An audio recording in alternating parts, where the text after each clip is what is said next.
Cross for the ongoing history of new music. Sunday nights at 11 on the world-famous C-Fox. What happened last night? Waking up in your bed after drinking too much can be embarrassing. Did I puke on the bar table? But it is better than waking up in a jail cell. $100 on pizza? I don't even see the box. So no matter how many questionable decisions you make during a night out, Oh no, I called her 8 times? don't make the decision to drink and drive. Get it together, dude. A message from Chorus Radio. What you'll never hear in your life. Mom, for my party, I'm taking the leftover codeine that Dad got for his back pain last month. What you never want to hear in your life. Unfortunately, this happens too often. Teens don't think it's that dangerous to take meds if they're used to treat back pain. If you leave your medications within reach, anything can happen. Drug-Free Kids Canada reminds you of the importance of keeping your medications in a secure place and returning unused medications to the pharmacy. Visit drugfreekidscanada.org for more tips. What makes Stack TV so great? For every show you love, there's so much more to love. Fun, right? You love hit dramas like Apples Never Fall? Then you'll love Based on a True Story and 911.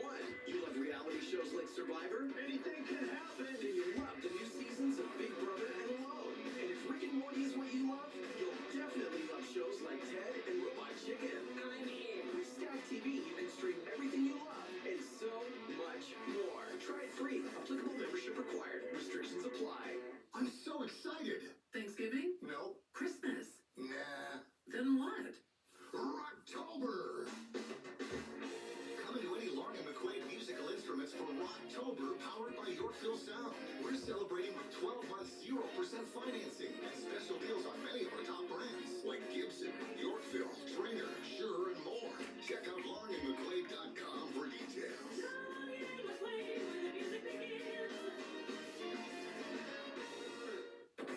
The scene on the famous C-Fox. Hey, it's Karen Kay from a starring role in The Irishman to his book and Netflix special Stay Hungry to a string of sold-out arena shows. Live Nation presents Sebastian Maniscalco in the It Ain't Right Tour, October 24th at Rogers Arena. And then from November 10th to the 17th, it's the 111th Grey Cup Festival at BC Place, featuring zip lines, immersive football experiences, a diverse lineup of entertainers, and so much more yet to be announced. If it's on in Vancouver, it's on C-Fox.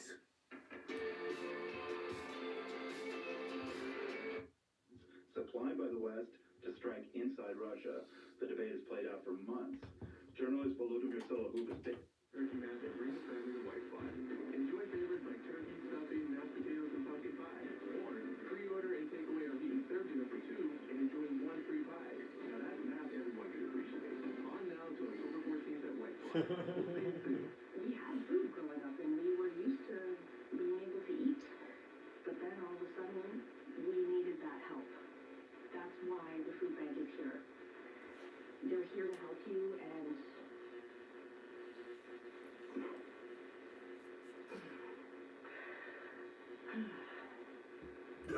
they're here to help you. The food bank is for anyone who needs one. Visit the food for you to help and be helped. They can't leave tall buildings in a single bound. They'll never. And nothing much has changed. So eventually, what the feeling here in Kyiv is, in the government circles and political circles, that eventually the Ukraine's Western partners will cave in. They will allow Ukraine. In the studio. All right, Mike, Sports Center 90 ESPN Radio Baseball's postseason. Potts, yes, that's his full name, was to be the lead singer, guitarist, and keyboard player. His singing voice would be that of Damon Albarn, while later his speaking voice would come from actor Nelson DeFreitas. Murdoch Nichols is the lead bassist for the group, which is an interesting position. Laura says that he was the driving force behind creating Gorillaz and is forevermore angry that he's not the front person. Think young Keith Richards. Then we have Noodle. She's Japanese and plays guitar and provides backup vocals. She started in the band as a 10-year-old, but was later aged to 17.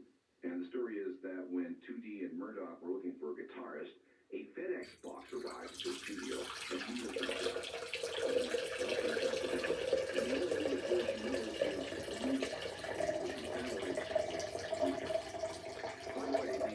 headquarters is called Kong Studios. It's supposedly high on a mountain in Essex, which is northeast looking for it because, like everything else we're talking about, it doesn't exist in this dimension. We can, however, see what it looks like at Gorillaz.com. Oh, and finally we have Russell Hobbs. He is the drummer and percussionist. He's the hip-hop member of the group, and legend says he survived a drive-by shooting which killed all his homies. But then all the spirits of his dead friends possessed Russell, giving him super percussion powers. Listen, this is a comic book band. What do you want? Work with me on this.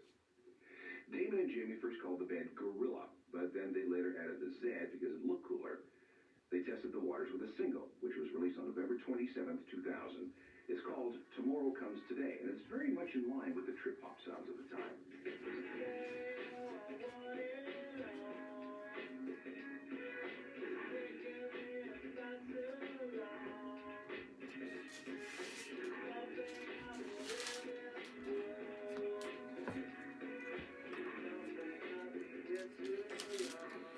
First ever Gorillaz single, Tomorrow Comes Today, released as a standalone on November 27th, 2000. This marked the beginning of an era in Gorillaz history known as Phase 1 Celebrity Takedown, which I guess was basically the band's war on the celebrity culture of the era. That single gave everybody confidence to move ahead with a full album, which was recorded in both London and Jamaica. The music was rather experimental, more trip-hop, some alt-rock, bits of Britpop, a little dub, a little reggae, and a bunch of hip-hop. Damon says that touring the world with Blur brought him into contact with all kinds of music. He wanted to fiddle with these new influences, but Blur wasn't really the place to do that. Gorillaz, on the other hand, was the perfect vehicle. I mean, the group didn't really exist, right? So how could there be any rules or preconceptions?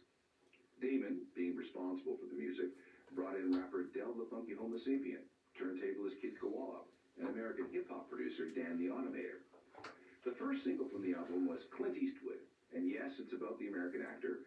You can hear bits of the theme from The Good, the Bad, and the Ugly throughout the song. That was an Eastwood film. He starred in that movie back in 1966. And as far as anybody knows, Clint Eastwood has never actually commented on the song, but he certainly never complained about it either.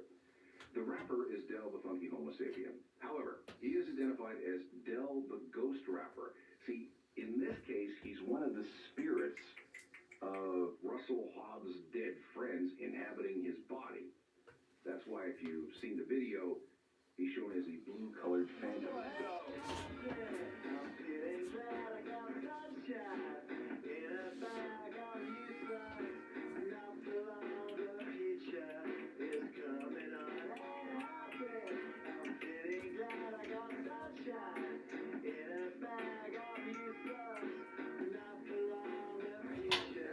Gorillaz and Clint Eastwood from their debut album released on March 27, 2001. Del the Funky Homo Sapien says he helped write the song using tips from a book called How to Write a Hit Song, which he bought thanks to a coupon his mom gave him. That single propelled the album to sales of about 1 million at home in the UK, over 2 million in North America, and beyond 7 million worldwide, which is not a bad start for a fake band. More in Gorillaz in a moment. You're listening to the ongoing history of new music, the podcast edition with Alan Cross. Welcome back, and this is the story of Gorillaz, the world's most successful fake band. Now, I'm not saying that these people don't exist, because they do, but they aren't the stars. Those are the cartoon characters that front the group. So, Damon Albarn and Jamie Hewlett have a creation that by the end of 2002 is selling records by the millions. Conventional wisdom would require a concert tour, but how are you going to do this? At first, live performances were conducted by using 3D animation on a screen that stretched across the stage, accompanied by a real-life band set up behind the screen. The first performance was in London in March 2001, and that was followed by a tour of the UK, Paris, and Japan, and then a North American tour in 2002. Now, logistically, this was interesting. The music kept coming, but in all kinds of different forms. There was the original, 2 sets of remixes, and then a DVD which featured performance videos, interactive games, and more animation. And this needs to be revisited. The first of these DVDs was called Phase 1 Celebrity Takedown. Now, the idea of phases is very important to Gorillaz lore. These are the steps, the eras that the group has taken towards world domination. Phase 2 is known as Slow Boat to Hades. After shutting down the website for what must have been close to a year, you could still go there, but Kong Studios was closed, a little robot guided you around the abandoned complex. The website popped back up on December 8th of 2004, and this heralded the upcoming release of a new album, which they called Demon Days, and it was released on May 11th, 2005.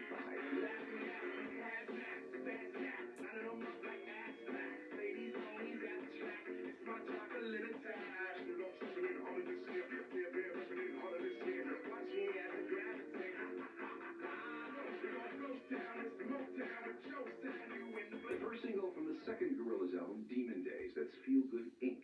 And additional help on that track comes from De La Soul, won them a Grammy Award for Best Pop Collaboration too. The whole Demon Days project came together as Jimmy Hewlett was trying to come up with a script for a Gorillaz movie. Meanwhile, Damon was off recording the Think Tank album with Blur. The movie never happened, but ideas were integrated into the album, the songs, and the music videos. If there's a theme to the record, it's about the dangers of ego and a world filled with darkness, and concepts that were at least partly informed by a train trip Damon Albarn took from Beijing to Mongolia. To help sort out all the complexities, Damon called up Danger Mouse to produce the project. Additional contributions came from not only De La Soul, but Sean Ryder of the Happy Mondays, Nina Cherry, Ike Turner, yes, the husband of Tina, Dennis Hopper, yes, him, and even the London Gospel Choir, along with a children's choir. Here's the track featuring Sean Ryder. The song was supposed to be called It's There, but because Sean had such a thick Mancunian accent, nobody could understand what he was saying when he said, it's there. So rather than fight it, they just called the song Dare, which was what it sounded like Sean was saying.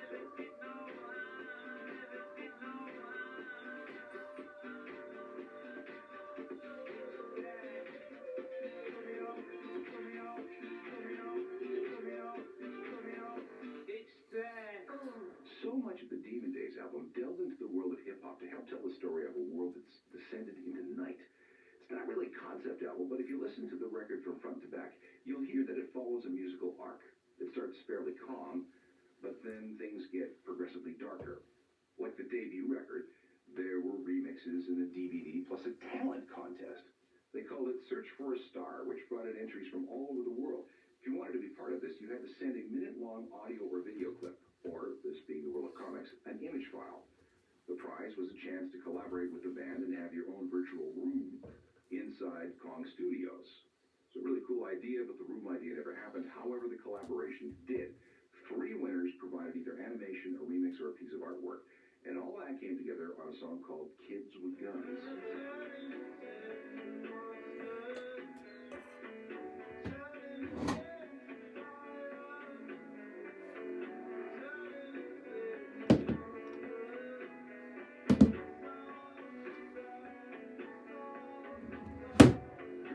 Kids with Guns, featuring singer Nina Cherry, and that's one of the 4 singles from the Demon Days album.